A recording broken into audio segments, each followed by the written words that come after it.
खबर मध्य प्रदेश में आपका स्वागत है। आप देख रहे हैं लोकमंच न्यूज और मैं हूं अलका सिंह। बुलेटिन की शुरुआत करते हैं।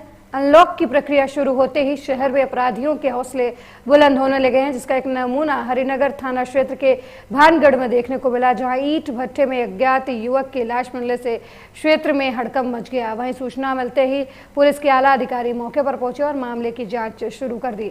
हालांकि युवक की शिनाख्त अब तक नहीं हो पाई है। इस मामले में पुलिस का कहना है कि लाश के पास से किसी भी तरह के हथियार बरामद नहीं हुए हैं, लेकिन युवक के शरीर पर घाव देखकर अंदाजा लगाया जा सकता है कि किस तरह धारदार हथियार के वार से युवक की हत्या की गई है।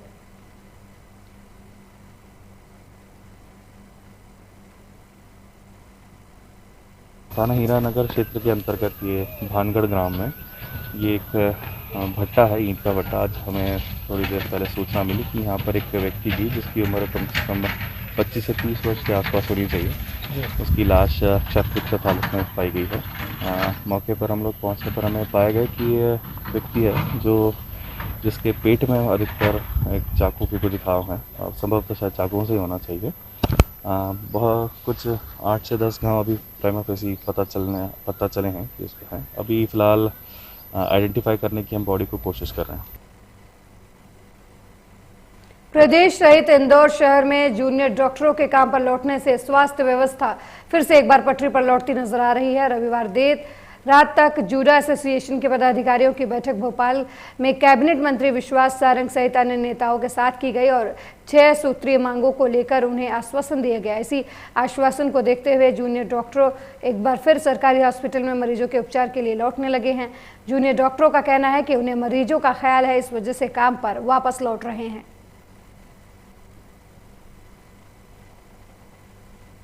मरीजों के हित को देखते हुए जूनियर डॉक्टर्स लगातार सरकार से बातचीत करने का प्रयास कर रहे थे, और जैसा कि आज बातचीत हुई, कल रात 2 बजे से ही बातचीत का दौर चालू था और सुबह तक हमारे पदाधिकारियों ने जो भोपाल में थे माननीय मंत्री सारंग जी से बात की, और उसके बाद जो मांगे थी जूडा की वो सरकार द्वारा मान ली गई। तो जूनियर डॉक्टर्स ने अपनी तुरंत हड़ताल ख़त्म करके काम पे जाने का निर्णय लिया। छिंदवाड़ा पहुंचे जिले के सांसद नकुल नाथ का इमली खेड़ा हवाई पट्टी पर जिला कांग्रेस कमेटी के नेताओं ने जोरदार स्वागत किया। 4 दिवसीय अपने दौरे के तहत नकुल नाथ आज छिंदवाड़ा पहुंचे। इस अवसर पर मीडिया से मुखातिब होते हुए सांसद नकुल नाथ ने कहा कि आपने देखा होगा कि जब प्रदेश में कांग्रेस की सरकार थी तो खाद, बीज, यूरिया की कोई कमी नहीं थी।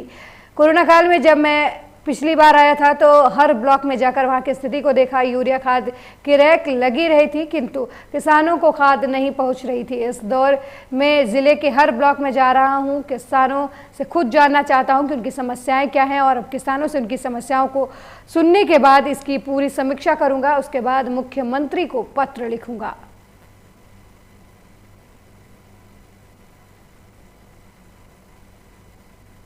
छिंदवाड़ा एक मध्य प्रदेश में एक लौता ज़िला है जहां ना तो ऑक्सीजन की कमी पाई गई, ना ही रेमडेसिविर इंजेक्शन की, ना ही अस्पताल के बेडों की कमी। आज भी मैं अपने साथ हवाई जहाज़ में 2 ऑक्सीजन कॉन्सेंट्रेटर लाया हूं, जो मैंने जो गांव को गोद लिया है पुनार, मैं वहां भेंट करूंगा। और इस दौरे में मैं सबके साथ बैठ के जानना चाहता हूँ कि हमारी क्या तैयारी रहेगी, छिंदवाड़ा ज़िले की क्या तैयारी रहेगी तीसरे वेव के लिए। पेट्रोल, डीजल और रसोई गैस के लगातार बढ़ रहे दामों के खिलाफ शनिवार को अमरवाड़ा युवा कांग्रेस ने राज्यपाल के नाम एसडीएम कार्यालय में ज्ञापन सौंपा। वहीं युवा कांग्रेस के कार्यकर्ताओं ने बैलगाड़ी में बैठकर नगर में भ्रमण के दौरान प्रदेश सरकार के खिलाफ जमकर नारेबाजी की। ज्ञापन में बताया गया कि पेट्रोल, डीजल और रसोई के दाम लगातार बढ़ रहे हैं, जिससे आम जन खासा परेशान है। यही नहीं, महंगाई से जनजीवन काफ़ी प्रभावित हुआ है, जिसको लेकर राज्यपाल के नाम ज्ञापन सौंपकर बढ़ते दामों पर नियंत्रण करने और पेट्रोल, डीजल और रसोई गैस के दामों को कम करने का आग्रह किया गया है। इस अवसर पर युवा कांग्रेस अध्यक्ष अनुभव सिंह परिहार के साथ ही युवा कांग्रेस कार्यकर्ता मौजूद रहे।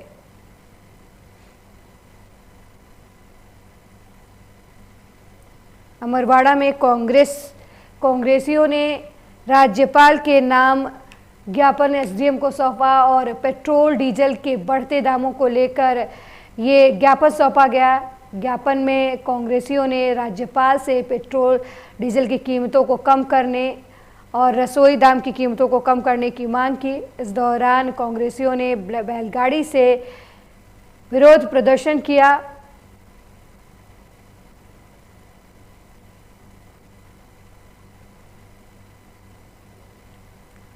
तस्वीरों में आप साफ तौर पर देख सकते हैं कि किस तरीके से कांग्रेस पार्टी के कार्यकर्ता और नेता बैलगाड़ी पर बैठकर महंगाई के खिलाफ प्रदर्शन कर रहे हैं, सरकार विरोधी नारे लगा रहे हैं। इसके बाद कांग्रेसी कार्यकर्ताओं ने एसडीएम के पास राज्यपाल के नाम संबोधित ज्ञापन सौंपा और ज्ञापन में पेट्रोल, डीजल और रसोई गैस के बढ़ती कीमतों पर लगाम लगाने और उनकी कीमतें कम करने की मांग की।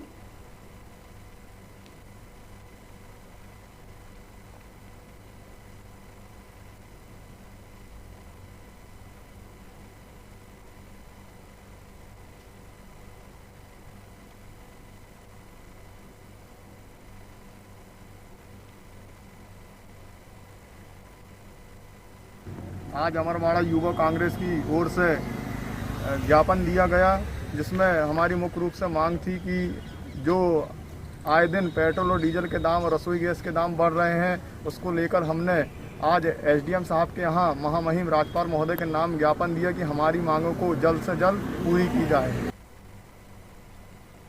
केंद्रीय सड़क परिवहन मंत्रालय की तरफ से कोविड-19 आपदा काल में लॉकडाउन की समस्या के चलते समय समय पर आवश्यक आपूर्ति के लिए आने जाने वाले ट्रकों के परिवहन लाइसेंस, ड्राइविंग लाइसेंस, रजिस्ट्रेशन, बीमा आदि की वैलिडिटी तिथि निकल जाने के बावजूद लॉकडाउन समाप्त होने तक ऐसे सभी दस्तावेजों को वैलिड माने जाने के आवश्यक निर्देश दिए गए हैं।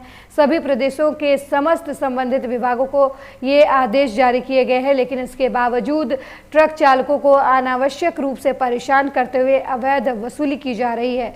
इंदौर ट्रक एसोसिएशन ने प्रदेश के मुख्यमंत्री शिवराज सिंह चौहान से इस आशय की एक लिखित शिकायत करते हुए बताया कि दस्तावेजों का डर बताकर सूबेदार होमत सिंह बघेल लगातार ट्रक चालकों से जबरन अवैध वसूली कर रहे हैं और अवैध एंट्री राशि न देने पर यातायात प्रभारी बघेल चालान काटकर परेशान भी कर रहे हैं।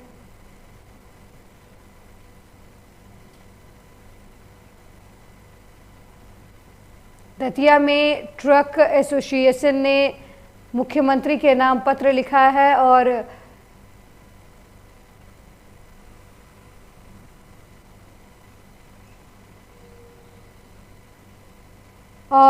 लिखित शिकायत पत्र में सूबेदार होमत के ऊपर आरोप लगाया है कि वो जबरदस्ती ट्रक चालकों से अवैध वसूली कर रहे हैं, जबकि ट्रक चालकों के दस्तावेजों को छूट दी गई है। लॉकडाउन के समय में ये केंद्र सरकार की तरफ से गाइडलाइन जारी की गई थी, लेकिन इसके बावजूद भी ट्रक चालकों से अवैध वसूली की जा रही है।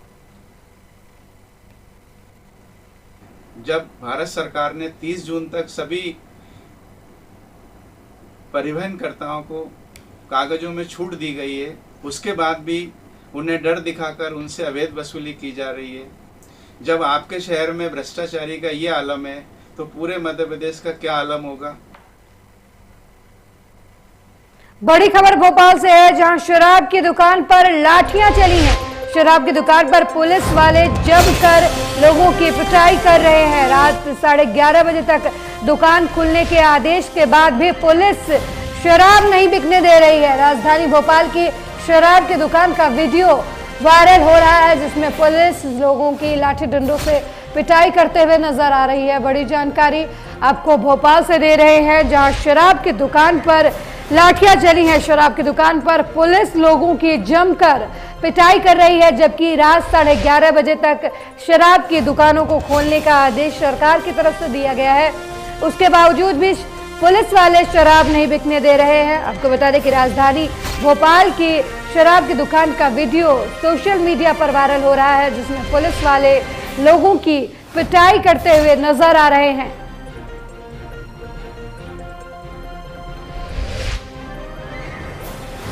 बड़ी जानकारी आपको भोपाल से दे रहे हैं, जहां भोपाल से शराब की दुकान पर पिटाई का वीडियो वायरल हो रहा है। आपको बता दें कि पूरे प्रदेश में रात 11:30 बजे तक शराब की दुकानों में बिक्री के आदेश दिए गए हैं, लेकिन इसके बावजूद भी पुलिस वाले लोगों की पिटाई कर रहे हैं। अब ये वीडियो सोशल मीडिया पर लगातार वायरल हो रहा है।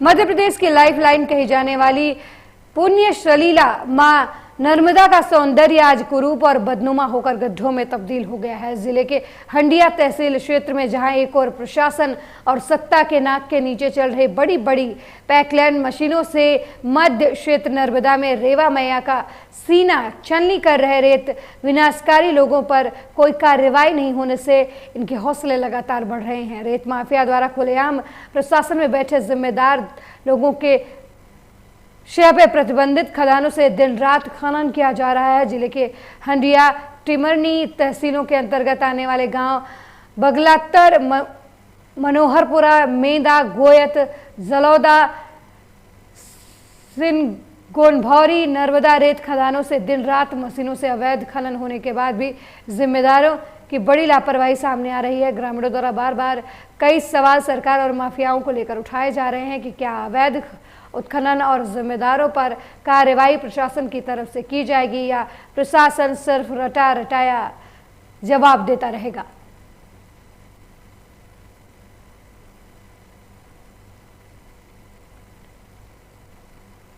बड़ी खबर जबलपुर से है, जहां सिटी अस्पताल में बिना डिग्री के फार्मासिस्ट बना देवेश चौरसिया। देवेश चौरसिया की डिग्री फर्जी निकली है। एसआईटी ने शुरू की अस्पताल में स्टाफ की नियुक्तियों की जांच, जहां सीएमओ को जो दस्तावेज भेजे गए हैं उनकी जांच शुरू की गई है। बड़ी जानकारी आपको जबलपुर से दे रहे हैं, जहां सिटी अस्पताल में बिना डिग्री के फार्मासिस्ट बना देवेश चौरसिया की डिग्री जांच में फर्जी निकली है। एसआईटी ने अस्पताल में स्टाफ की नियुक्तियों की जांच शुरू कर दी है, जिसमें सीएमएचओ को भेजे गए दस्तावेज की जांच हो रही है। बड़ी जानकारी आपको हम जबलपुर से दे रहे हैं, जहां सिटी अस्पताल में बिना डिग्री के फार्मासिस्ट बना देवेश चौरसिया की डिग्री फर्जी पाई गई है। जांच के दौरान एसआईटी ने अस्पताल के स्टाफ की नियुक्तियों की जांच शुरू कर दी है। सीएमएचओ को भेजे गए दस्तावेज की जांच चल रही है। बड़ी जानकारी हम आपको जबलपुर से दे रहे हैं, जहां सिटी अस्पताल में बिना डिग्री के फार्मासिस्ट बना देवेश चौरसिया। आपको बता दें कि देवेश चौरसिया की डिग्री फर्जी पाई गई है। एसआईटी ने जांच शुरू की है स्टाफ की नियुक्तियों की। आपको बता दें सीएमएचओ को दस्तावेज भेजे गए हैं।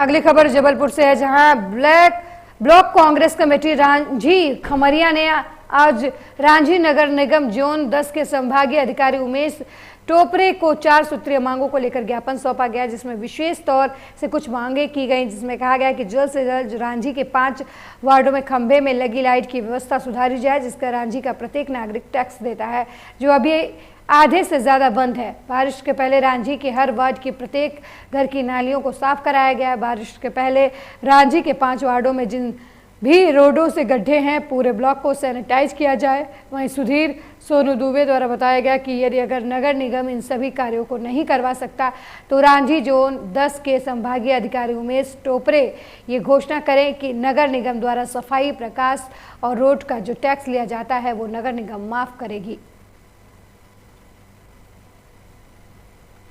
अभी ये ब्लॉक कांग्रेस कमेटी रांझी द्वारा ये ज्ञापन दिया गया है। इसमें रांझी के सभी वार्डों में जो स्ट्रीट लाइट बंद है और कुछ नालियों की सफाई के लिए और जहाँ मतलब रोडों पर गड्ढे हो गए हैं उनके सुधार के लिए इनके द्वारा ज्ञापन दिया। किस प्रकार का आपकी तरफ से आश्वासन है? मैंने अभी इनको 1 सप्ताह का टाइम दिया है इनको, जितना मतलब उसमें सुधार हो सकेगा सुधार करें। नगर निगम हम लोग इसलिए आए हैं कि नगर निगम अभी फ़िलहाल तो नगर निगम के पास 2 महीने बहाना था कि भैया लॉकडाउन लगा हुआ है, लेकिन 1 तारीख से लॉकडाउन खुलने के बावजूद भी नगर निगम के 5 वार्ड में जो सफाई कर्मचारी लगे हैं वो तो निरंतर अपने काम में लगे हैं, उनकी कोई दिक्कत नहीं है। लेकिन बारिश के पहले जो सफाई नालियों की होनी चाहिए वो अगर शिकायत करने के बाद ही साफ होगी तो वो तो कोई औचित्य ही नहीं है। नगर निगम प्रकाश का, नाली सफाई का और वहीं झाबुआ जिले के पेटलावद पुलिस थाना क्षेत्र के ग्राम बामनिया में एक महिला को दिन दहाड़े एक अज्ञात बदमाश ने घर में घुसकर गोली मार दी, जिससे महिला की मौत हो गई।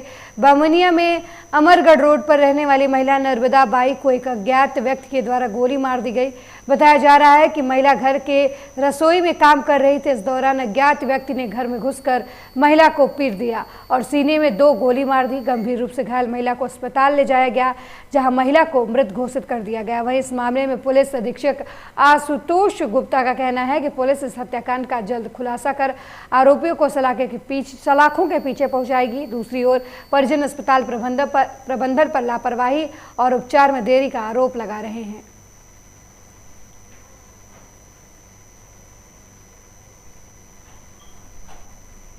बल्कि बामनिया में एक महिला है, सुबह करीब 9-10 बजे एक युवक जो है उनके घर के अंदर घुसा जब वो खाना बना रही थी। वहाँ पर घर में घुसने के बाद उसने जो है फायर कर दिया और जब उस घायल महिला को पेटलाबाद ले जाया गया तो वहाँ पर उसकी मृत्यु हो गई। इसमें जो है मत कायम किया गया है और पुलिस जो है वो जांच कर रही है और जल्दी जो है इस घटना का पूर्ण खुलासा किया जाएगा। देखा तो नीचे गिरी हुई पड़ी है, ये तो अभी तो मौत यहाँ लाने से हुई है। वहाँ तो जिंदी लेके आया, हम तो जिंदी लेके आए। डॉक्टर साहब के दिल से हो गया, आधा घंटा ऊपर हो गया तो भी नहीं आया ना। तो नर्स ने भी उसको हाथ नहीं खाली वो वहाँ सुला रखा, कुछ करना था कि यहीं होकर। वहीं बड़वानी कलेक्टर शिवराज सिंह वर्मा ने सोमवार को कई ग्रामीण क्षेत्रों में बनाए गए कोरोना वैक्सीनेशन केंद्र का निरीक्षण किया। इस दौरान उन्होंने युवाओं के वैक्सीनेशन कराने की जोश की भूरी प्रशंसा की। वहीं उनसे आह्वान किया कि वे अपने परिजनों का भी टीकाकरण करवाने में इसी प्रकार का उत्साह दिखाएं, जिससे उनके परिवार के अन्य सदस्य भी कोरोना वायरस से मुक्त रहते हुए जिले को कोरोना मुक्त बनाने में अपना योगदान दे सके। बड़वानी कलेक्टर ने जिले में बने टीकाकरण केंद्रों का निरीक्षण किया। इस दौरान उन्होंने युवाओं में टीकाकरण को लेकर जोश की भूरी प्रशंसा की। साथ ही युवाओं से परिजनों के टीकाकरण कराने की भी बात कही और कहा कि अपने परिवार का टीकाकरण करवाकर प्रदेश को, जिले को कोरोना मुक्त करने में सहयोग प्रदान करें।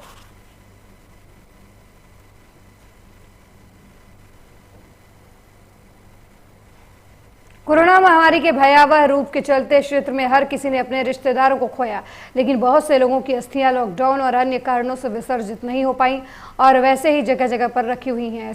ऐसी अस्थियों का विसर्जन करने का बीड़ा चंदेरी के पंडित राजेश नारायण चतुर्वेदी राजू मामा ने उठाया है। आज इस मित्र मंडली द्वारा चंदेरी में भी 2 यात्रियों को प्रयागराज भेजा गया, जिनकी जाने की निःशुल्क सेवा, खाना पीना और प्रयागराज में पंडा जी के खर्च समिति द्वारा वहन किया जाएगा। आगमन सेवा कल्पना बस सर्विस हिमांशु शिवपुरी द्वारा ये जनसेवा को अंजाम दिया जा रहा है।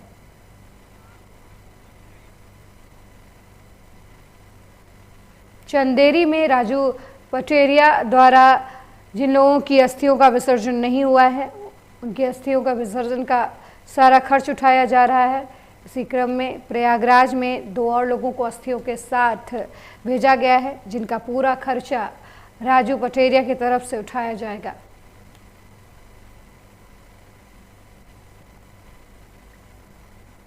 छिंदवाड़ा जिले के सबसे बड़े विद्युत परियोजना अदानी पावर प्लांट, जो कि जिले के चौरई विधानसभा क्षेत्र के चौरसा गांव में है, अब इसे लेकर किसानों ने अदानी ग्रुप के ऊपर अनेक प्रकार के आरोप लगाए हैं। उनके साथ धोखाधड़ी करने और झांसा देने का आरोप लगाया है। जिले की वर्षों पुरानी बहुप्रतीक्षित योजना चौसरा पावर आज भी मूर्त रूप नहीं ले सका है। कांग्रेस सरकार से भाजपा सरकार आ गई, कई वर्ष निकल गए, किंतु छिंदवाड़ा जिला वासी आज भी इस पावर प्लांट के प्रारंभ होने का इंतजार कर रहे हैं। ऑफिस बन गया है, बिल्डिंग तैयार हो गई है, लेकिन अभी तक किस बात की देरी है, विद्युत प्लांट चालू नहीं हो पा रहा है। ये सभी समझ से परे है। फिलहाल जिन किसानों को सरकार द्वारा मुआवजा दे दिया गया है, लेकिन अदानी कंपनी द्वारा सभी अधिकृत किसानों के परिवारों के लोगों को नौकरी देने का वादा किया गया था, जो आज तक नहीं पूरा किया गया। उसी के विरोध में प्लांट के आसपास विरोध जताया गया। लोगों का कहना है कि या तो उन्हें नौकरी दी जाए, नहीं तो वो अपनी जमीन जोत लेंगे।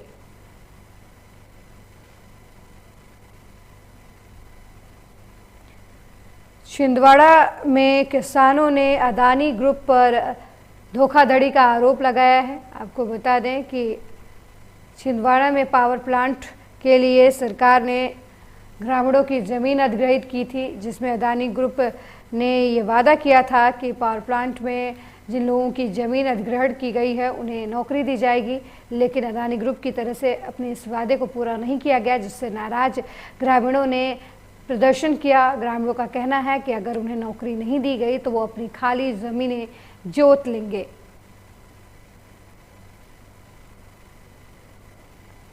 उसमें कुछ किसान सूचना प्राप्त हुई थी कि कुछ किसान जो है पुनः जो है खेती करने के लिए अपने ट्रैक्टर ले जाने वाले हैं। तो सूचना प्राप्त होने पर SDOP साहब, हमारे तहसीलदार साहब, PI साहब और सभी मौके पर गए और किसानों से बातचीत की, किसान और अडानी ग्रुप वालों से बातचीत की। कलेक्टर साहब, SP साहब, हमारे PI महोदय के सभी लोगों से, हमारे चौकी प्रभारी सभी लोगों से लगाए, लेकिन आज तक हमारी कोई सुनवाई नहीं हुई। इसलिए हम उस ज़मीन पर आज ट्रैक्टर लेके काबिज होने के लिए गए थे। हमको आज तक कोई रोजगार दिया गया, ना कोई रोजगार है और ना कुछ है। सामने लॉकडाउन पड़ा हुआ है और ना कोई नौकरी है, ना कोई रोजगार है, ना कोई कुछ है। बैतूल जिले के थाना आमला में 48 घंटे के अंदर पुलिस ने हत्याकांड का खुलासा किया है। थाना आमला के तिरमा में अजाब राव धोटे उम्र 45 साल की फावड़े से हमला करके किसी ने हत्या कर दी थी। पुलिस अधीक्षक सिमाला प्रसाद के निर्देशन में तत्काल टीम का गठन कर मामले की छानबीन शुरू कर दी गई। जांच के दौरान ये पता चला कि मृतक बाबूराव धोटे और उसके परिवार का तिरमा निवासी कमलेश धोटे का पानी को लेकर करीब 1.5 माह पहले विवाद हुआ था, क्योंकि मृतक बाबूराव धोटे और उसके परिवार के द्वारा उसके घर के सामने बने पानी की टंकी में सभी मवेशियों को पानी पीने दिया जाता था, लेकिन कमलेश धोटे के मवेशियों को पानी नहीं पीने दिया जाता था, जिसके वजह से विवाद हुआ करता था। इस विवाद को लेकर कमलेश धोटे ने बाबूराव धोटे को जान से मारने की धमकी भी दी थी और उसकी हत्या कर भी दी।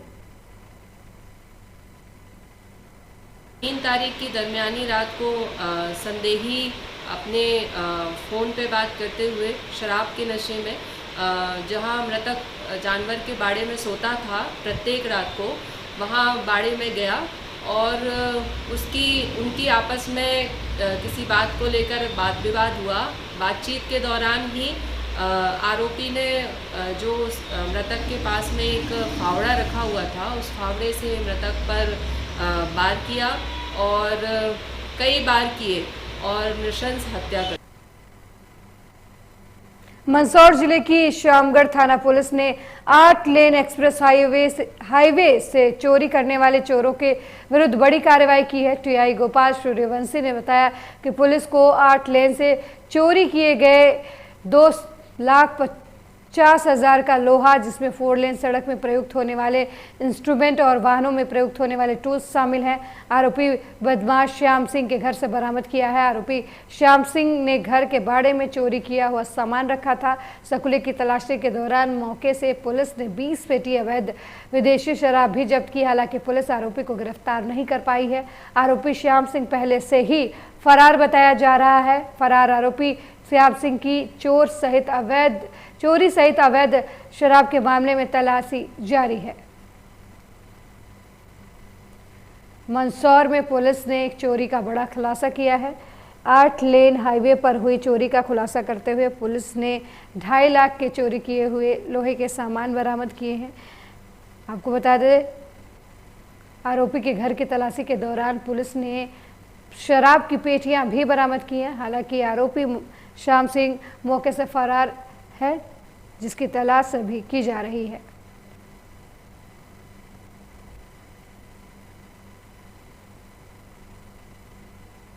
झाबुआ जिले के पिलावद थाना क्षेत्र के बामनिया में नकाबपोश बदमाशों ने घर के बाहर बैठी महिला को गोली मारी। महिला का नाम नरबदी पति चंदू भोई। घटना सुबह 9 बजे की है। महिला की नाजुक हालत को देखते हुए सामुदायिक स्वास्थ्य केंद्र पेटलावद ले जाया गया, जहां उसकी मौत हो गई। बदमाशों ने 4 बदमाश फरार हो गए हैं। अज्ञात कारण से महिला के ऊपर हमला हुआ है। पूरे मामले को लेकर इलाके में दहशत का माहौल है। पेटलावद थाना क्षेत्र के ग्राम बामनिया की घटना बताई जा रही है।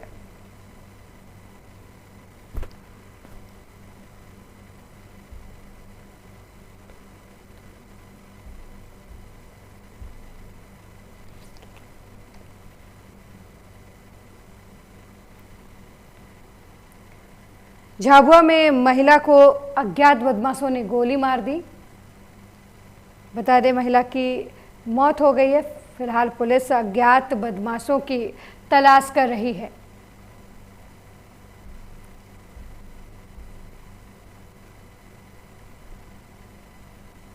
उज्जैन जिले के तहसील खाचरौद ग्राम पंचायत संडावद में विकास अभी कोसों दूर है, जहां ग्रामीण पानी निकासी के लिए नालियों की दिक्कत से जूझ रहे हैं। ग्रामीणों का कहना है कि अगले साल भी बोला गया था कि नाली बनवाने के लिए, अभी तक कोई नाली नहीं बनी हुई है। अगले साल भी नाली की वजह से घर गिर गए थे। मंत्री सरपंच को भी बोलते हैं तो ग्रामीणों को कहते हैं कि काम करा देंगे, लेकिन कोई काम नहीं कराया जाता।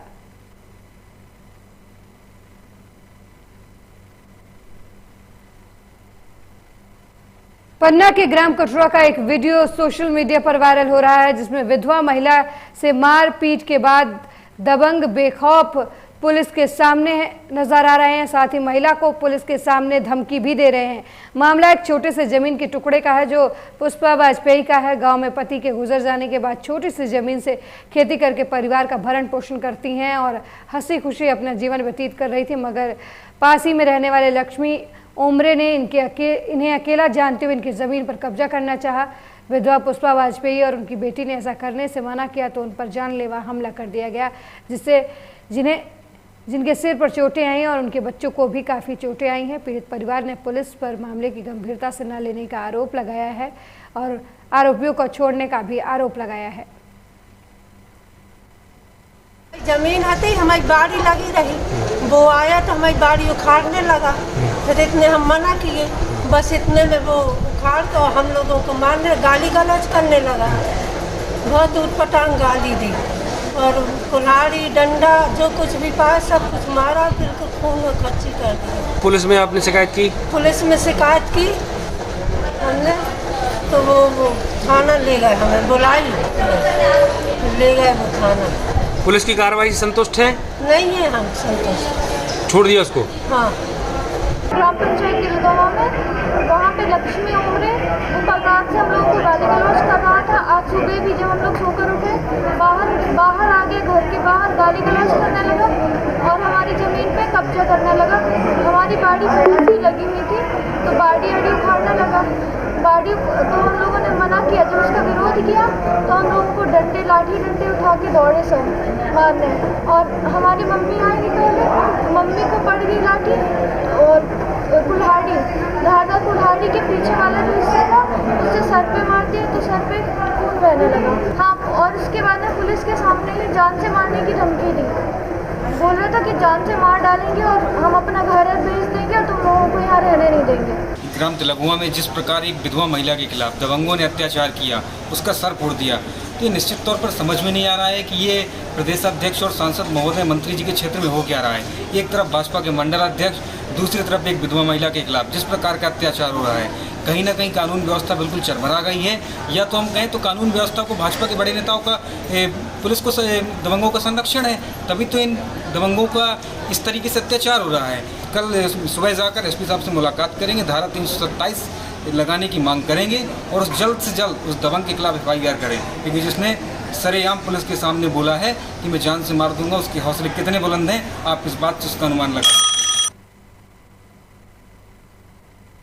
इस बुलेटिन में मेरे साथ फिलहाल इतना ही। देश दुनिया की तमाम खबरों के लिए देखते रहिए लोकमंच न्यूज़। नमस्कार।